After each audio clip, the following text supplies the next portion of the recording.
एक घने जंगल में बंदरों का एक अक्लमंद बादशाह रहता था।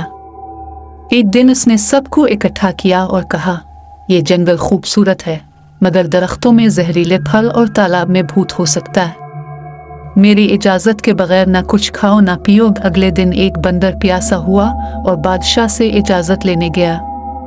बादशाह ने तालाब की तरफ जाकर देखा कि कदमों के निशान अंदर जा रहे थे लेकिन बाहर नहीं आ रहे। ये देखकर उसने समझा कि तालाब में वाकई भूत है। बंदर परेशान हो गए।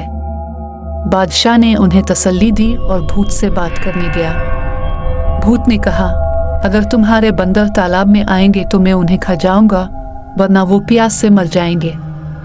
बादशाह ने बांस की खोखली छड़ियां जोड़कर एक लंबा पाइप बनाया जिससे बंदर दूर से तालाब का पानी पी सके। बंदरों ने खुश होकर बादशाह की अक्लमंदी की तारीफ की। भूत मायूस होकर वापस तालाब में चला गया।